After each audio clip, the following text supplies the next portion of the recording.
Welcome to the JoLo MoFo podcast.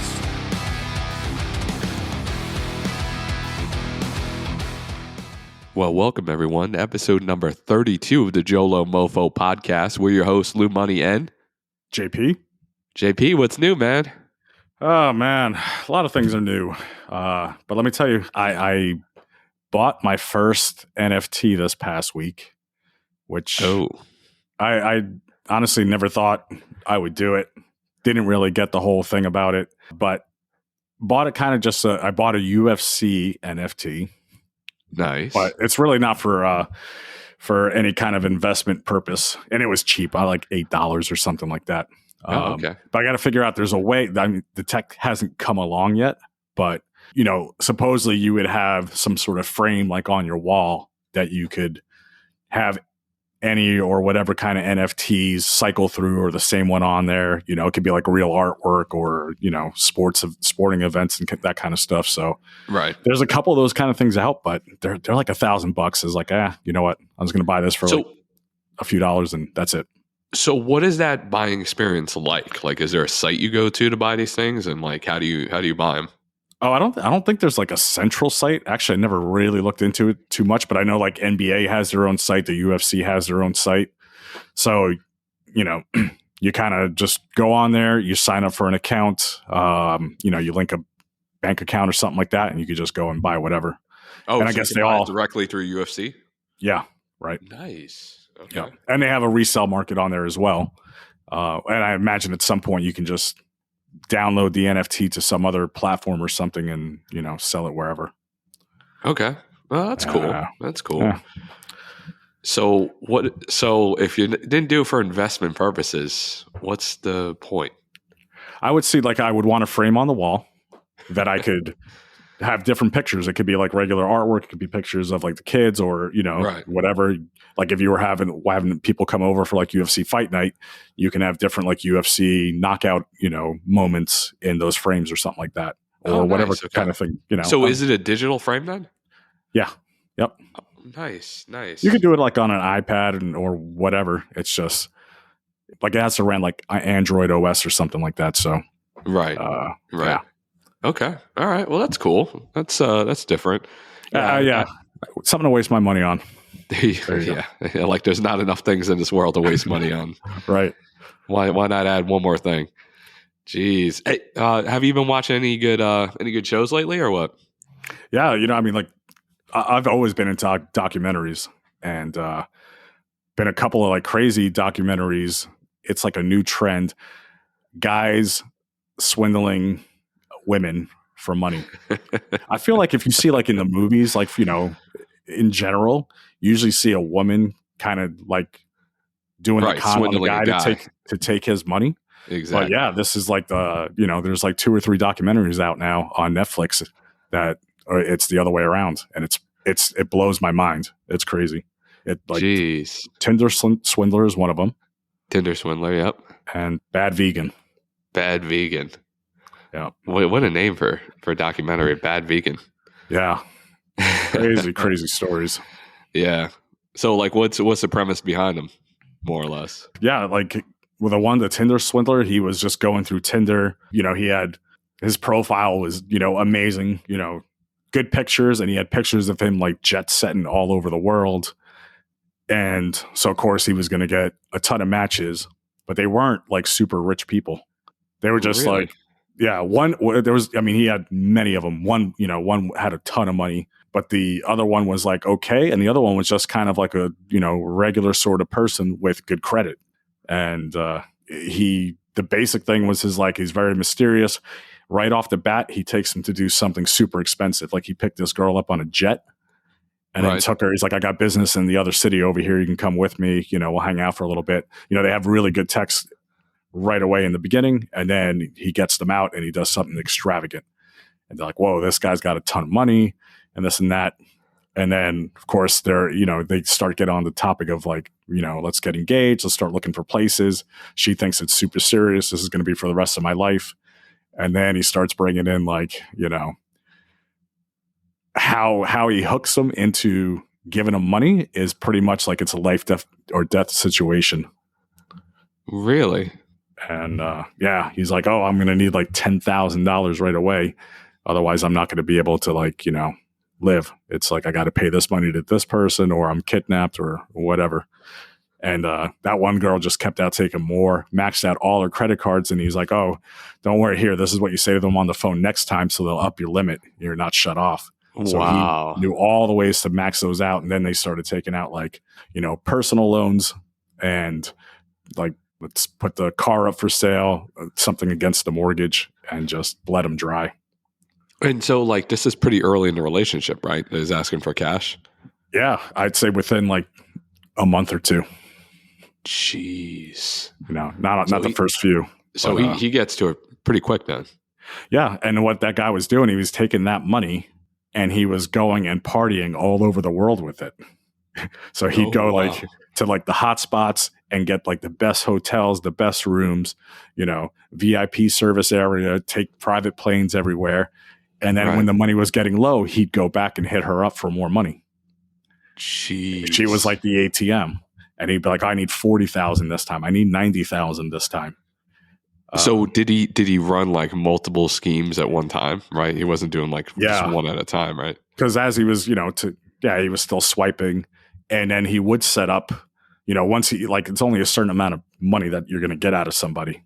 Right. Right. Sometimes you'll get cut off quick and some will like drag out for a while. So yeah, he was always recruiting new people. And then he would once that one was going to be running out of money, he would start spending the last of the money he would get from her on the new person. So the last person getting hustled is funding the new person getting hustled.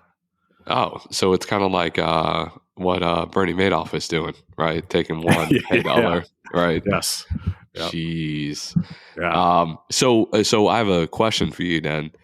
Was what he was doing, is that in the gray area, or how would we classify that? Oh, I think, man, it is gray. I think it is gray. I mean, people get arrested, I'm sure, for it. And I'm sure there's some laws, but if, some woman or a man is giving another person money willfully, right?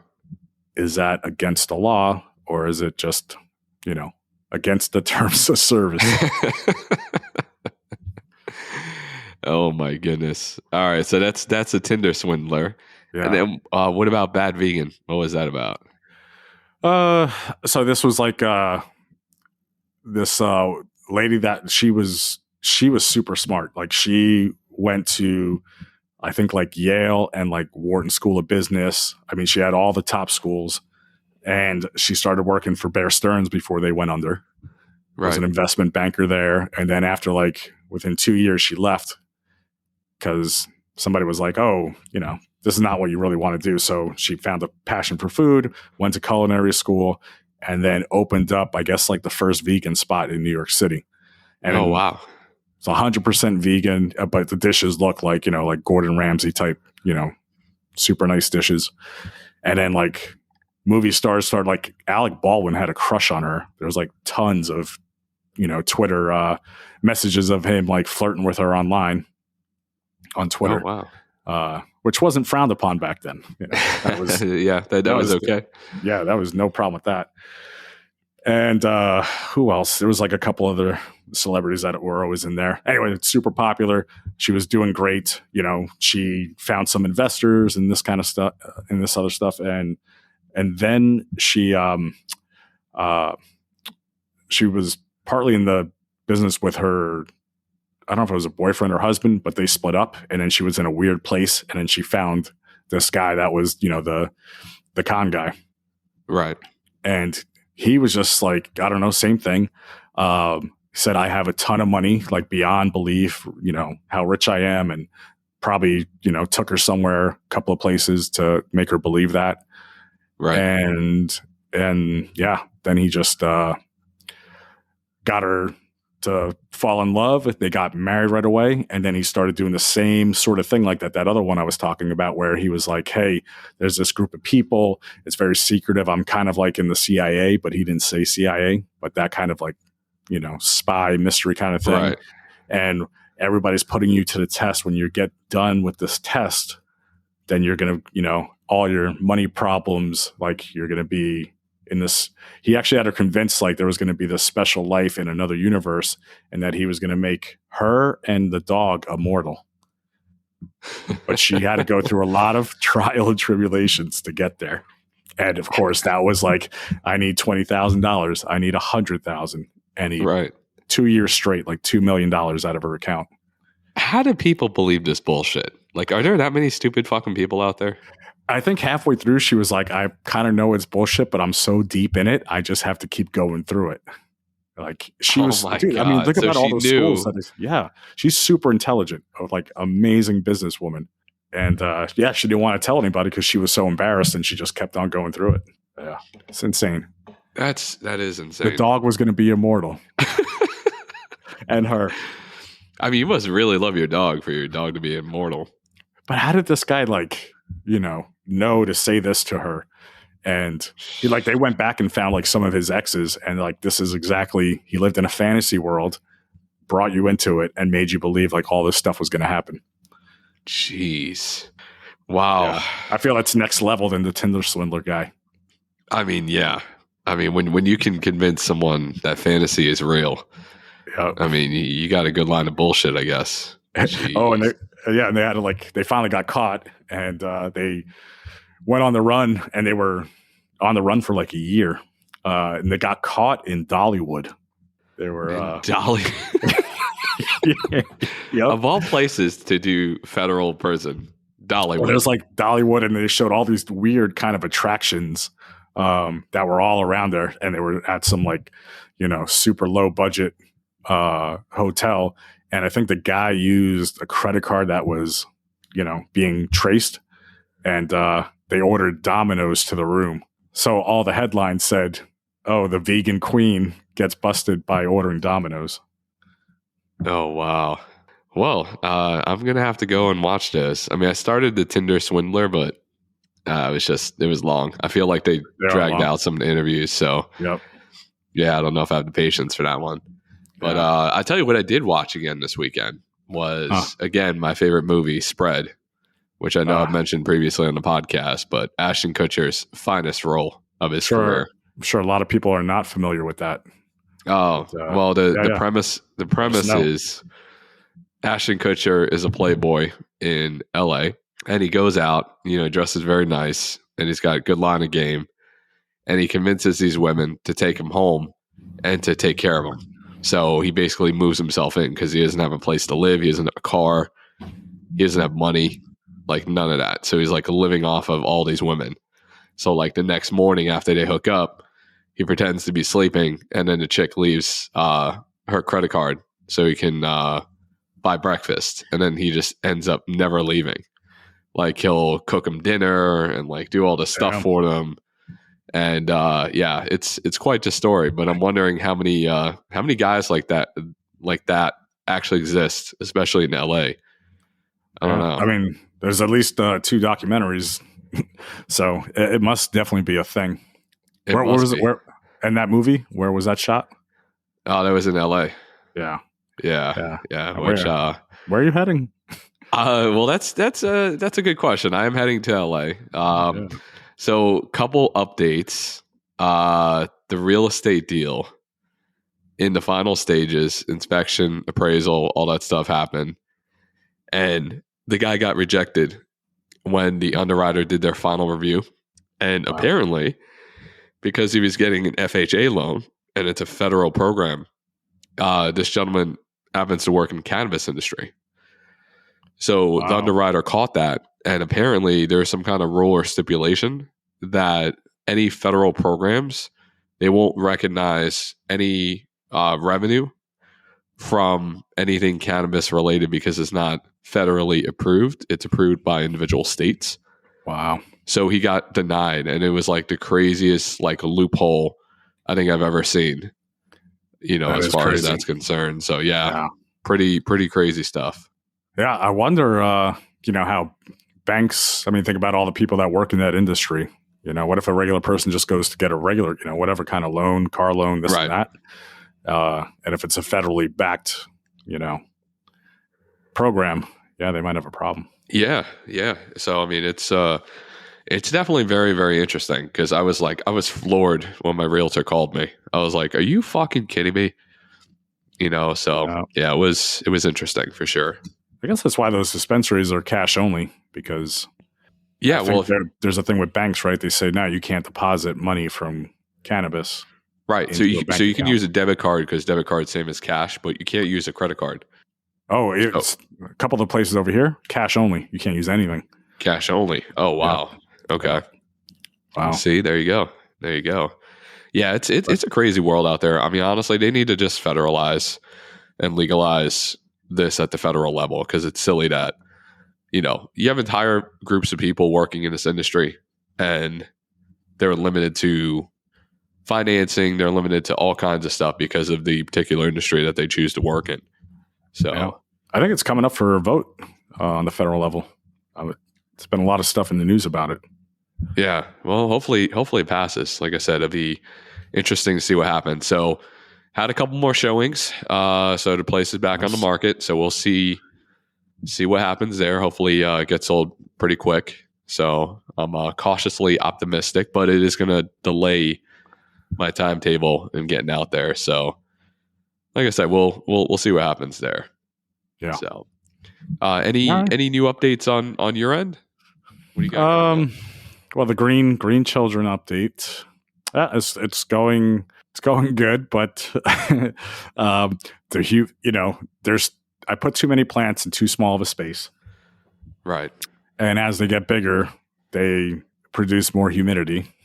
At first, I was struggling to get the humidity up as high as I needed it to be. And now I was struggling to get it down.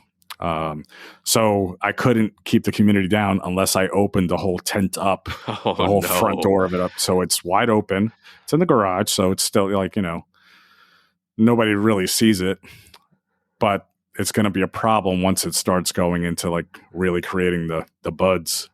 And when that smell comes with the buds, I don't have the door, a complete sealed tent that has, the whole exhaust with the filter and a carbon filter, like that should take all the smell away. Now I have the whole door open, which means garage is going to smell. The front of the house is probably going to smell. Inside the house might smell. I don't know. I don't know how bad it's going to get, but there's nothing I can do. So are we still recommending this week for people to do this? I still recommend it. Just you have to roll with the punches because at first I was like, oh, it's so I can't get the humid, the whole environment dialed in with the temperatures and all. And then I got it done. But then as it gets bigger, it changes it. Now I'm like, oh, I got to tackle this other problem. And then, now here with the humidity is another problem. So you just, if you're okay with rolling with the punches, and adapting, then you'll be fine. Jeez. Or have somebody around you that knows what they're doing and they can walk you through the whole thing. Well, the service, right? Isn't the service that needs to be started? It makes all the more sense. Absolutely. Yeah. So no, it's been crazy on my end. So I don't know if you can hear it in my voice, and I do apologize to everyone out there that I am super congested. I came back from Chicago. It was cold and rainy the entire time that I was there. And I don't know if I caught something on the plane or just a change in temperature. Yeah. But yeah, I'm super, super congested and really feeling like shit. So yeah. But Chicago was fun. It's always a great city, always great food, great people. But yeah, I was definitely happy to get back to sunshine and some warm weather for sure. So hopefully that'll help clear me up a little bit. Yeah. And it's been like 80s around this way. So I'm sure it was a big temperature swing going to Chicago. Well, and I'll be honest with you, like I think a Vegas run needs to be done here soon because, pools are open, and I think it's time to hit the pool season, especially in Vegas. So we may have to do a remote pod from beautiful Las Vegas. Maybe from the pool. We'll see. Poolside? Wow, that'd be exciting. Yeah, that could be good. Get some live interviews. Side? Yep, absolutely. So that's been good. My personal life is still absolutely insane. I'm going out every weekend. Still, I'm meeting all the wrong women. All of them. Yeah.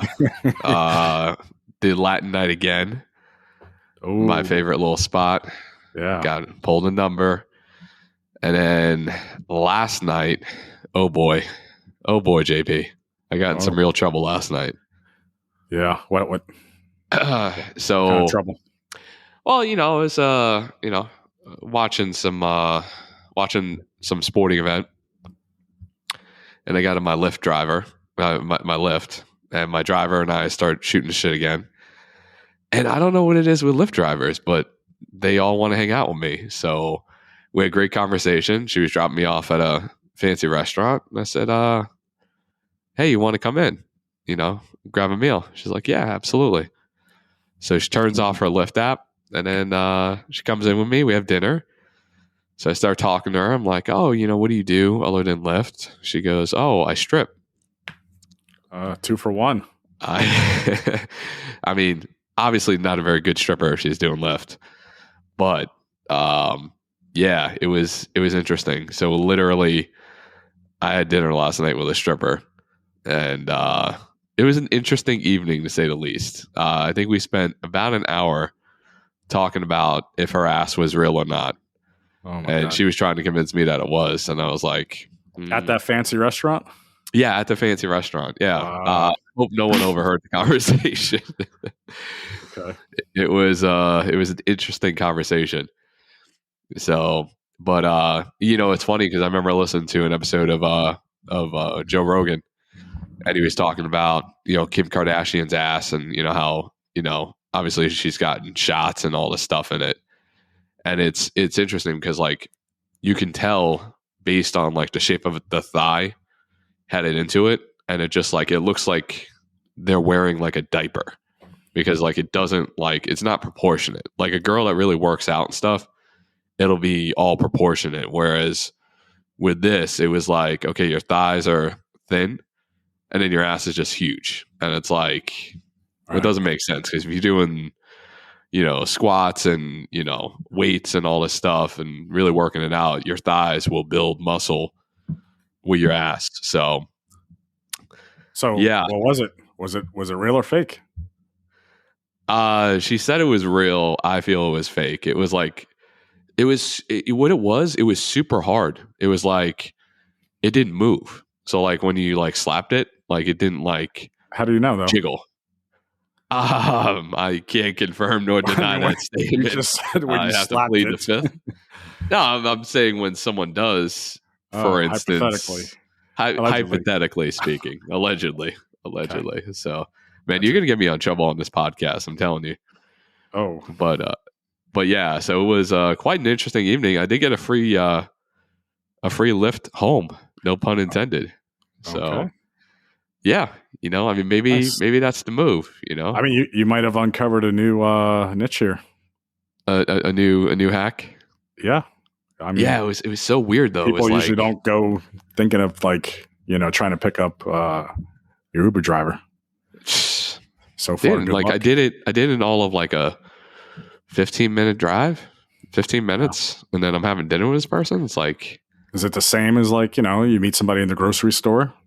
Usually, like a lot of people, like, oh yeah, that's cool. I don't know how often it happens, but maybe Lyft driver could be in the same category. It could be. It could. I feel like it's harder to have a 15-minute conversation in a grocery store. Yeah, I feel like that's more of like a 2 to 3 minute interaction. Yeah. Whereas if you're driving somewhere, you have a captive audience for 15 or 20 minutes. But does that rule apply to Whole Foods? Because like Whole Foods is like it's meant for like social interaction. Well, Whole Foods is a different animal. Yeah. Okay. Yeah. Whole Foods is a different animal. Whole Foods 100% is made for interacting. Yeah. Yeah. Maybe that's another episode. Well, and I'll be honest with you, like my favorite time to go at Whole Foods is like right when people are getting off of work, right? All these women, or at least they were pre-pandemic, would be all dressed up, from work and everything, really looking good, going to pick up some groceries for dinner. And yeah, great environment to meet people. But yeah, like I said, I'm just buying time. I'm not trying to get serious with anyone right now. I'm not trying to have anyone hold me back. Have the plan, sticking to the plan. Yep. And and that's it. Keep it moving. So no need to get serious in the last few weeks. Yeah. So I mean, it all depends on like I said, getting an offer again, going through the process again. Just it sucks. What a pain in the ass it is to sell real estate. That is. So when you're looking for a realtor, you should look up how many deals they've actually had. You should look up all their stats and their numbers. Because I will tell you this, a lot of these realtors are good bullshitters. They'll tell you exactly what you want to hear to get you to sign a contract. That's their job, yeah. Yeah. So, look at how many deals, look at how many houses they've sold, look at all this stuff, because some are rookies and you don't want a rookie, you want a vet selling your place, because a veteran normally has all the networking and connections to get your place sold. So I will give everyone a tip on that. If you are looking to sell real estate, make sure you do some research on the realtor before you sign any paperwork with them. Yeah. Let me tell you, like at work, there's a couple of people I know that do that on the side. And there's one guy that I worked with like every day for like 4 years. Knew him really well. And he became a realtor and stuff. And then it was at a time when I was selling the one house going to the other. Right. And, he knew he almost felt, or you almost think like, hey, might as well use you because I know you so well. We talk every single day. Right. But I knew he didn't have any houses under his belt. And I'm like, I can't risk that, man. Yeah. And if they mess it up, somebody at work, it's just going to get messy. That's basically what I told them. Well, if they're inexperienced, they don't know how to A, negotiate, B, all the tips and tricks that these realtors try to pull when negotiating and slipping stuff into contracts and all that stuff. So like if you're not like really going over everything, you could get really put together. I had to fire a realtor one time that was helping me look for a house. And he kept saying like I would pick some houses out. Rarely did he give me houses to look at. Like mainly I had found them. And like, hey, I want to look at this one. He's like, oh, I'm busy. Like, maybe we'll get to it tomorrow or something like that. So there was a couple of those times like he wasn't being flexible with the time, which realtors should always bend over backwards for you. 100%. Yep. So there was that. And then I told him, I was like, listen, I got to work all day. I don't have time to go look at all these houses. Like exactly what I'm looking at. You go to all the houses. And if you think I like them, then I'll come back. So I'm not wasting my time on all these. And nice. He was like, yeah, sure, we could do that. And then, of course, like whatever, a couple more things happened. And I was like, called up some other guy I knew. And he was like, of course, I'll do that all day long for you. And that was it. There you go. Yeah. There you go. But you're right. There's too many real estate agents out there to settle for. Yeah. And I mean, look, they make a lot of money when they sell a house. Yeah. When you buy a house, like they do all right for themselves. So, I mean, they're not working for free out here. No. They're making, on the low end, maybe 20 grand, It's not a bad payday. Yeah, of course. So depending on how expensive the house is, they're going to make a ton of money. It's like, but you have to work, the best realtors work crazy weeks. They're working more than a 40, 50 hour week every week, but they're also making a shit ton of money.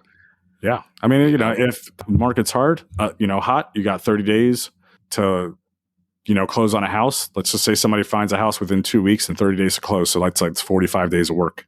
Right. 60 days of work. It's not bad. So we'll see. So I had 2 showings yesterday. Nothing came of it. And then today I've had 0 showings, which I'm a little disappointed about, to be honest. On a Sunday, I would think. Sunday showings. You'd at least see one person stroll through. Yeah, we'll see. And like I said, be careful where you meet your real estate agent too. So that's all I'll say. Don't meet him in the strip club. Yeah, right. Yeah, that would not be wise to. Did we tell that story? I think you did. Did I? Okay. Yeah. Yeah. That's so. Yeah, you met one that was a real estate agent. Yeah, which is really like what an odd combination. Like I take my clothes off for a living, and I also sell real estate. It's like, are you just trying to find jobs that you think are easy money professions? I mean, that's, because I mean, like a good real estate agent, that's a difficult job. It requires full-time attention. Like, how do you strip and sell real estate? Yeah. She wanted to sell my place, and I was like, you probably could sell it, but I don't know if you have quite the right network, and I don't know if how good you are with contracts and all that. So I was not feeling the most confident with her based off of my interaction. So no stripper real estate agents. Huh? Well, hopefully next week we got a different outcome.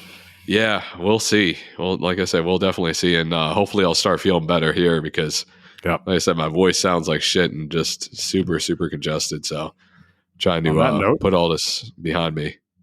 Yeah. But all right. Well, listen, on that note, I think we're going to wrap this one up. Episode 32 in the books. We're headed to 33. So very excited about that. And it's been a journey so far, JP. You know, we've come a long way since episode number 1.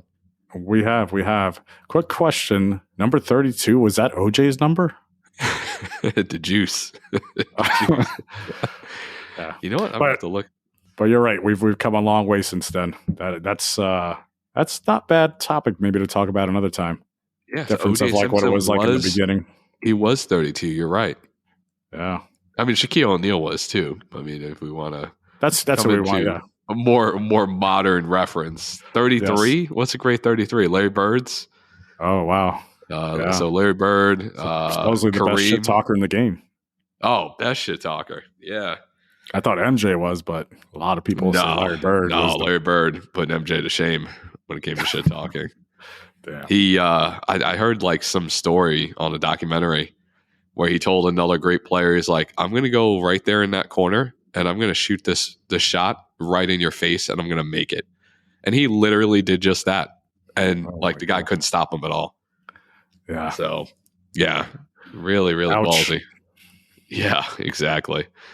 So anyway, episode 32 is a wrap. And we'll see you guys. In the next one. See ya. See ya. Thank you for listening. See you next time.